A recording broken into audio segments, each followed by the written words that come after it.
ஐயா காட்டு காராமுள்ளுக்கிட்ட வந்திருக்கீங்கன்னு நினைக்கிறேன். அதே தானா?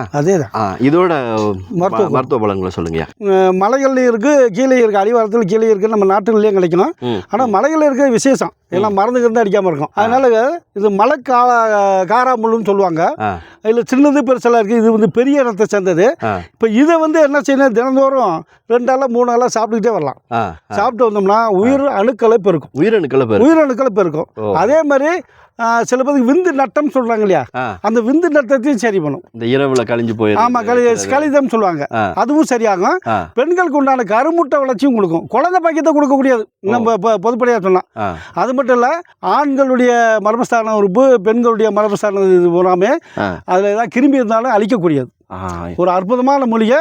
இதை எப்படி சாப்பிட்றது, சில பேர் சாப்பிட்டா ஏதாவது ஆயிருமோ என்னமோ அப்படின்னு நினைப்பாங்க. ஒன்றும் கவலைப்பட வேணாம். 2 ஆளாக சாப்பிட்லாம். பெரியவங்க, சின்னவங்க 1 ஆளாக சாப்பிடலாம். சாப்பிட்டு பால் சாப்பிட்டுக்கலாம். அவ்வளோதான். எதுவாக இருந்தாலும் கரெக்டாக சாப்பிட்றீங்களா? அது ஒன்றும் செய்யாது. தின்னு பார்த்துருக்கான்.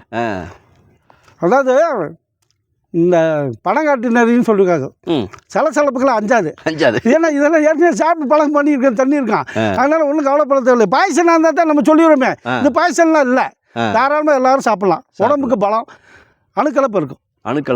நல்லதுங்க, நல்லது. மிக்க நன்றி.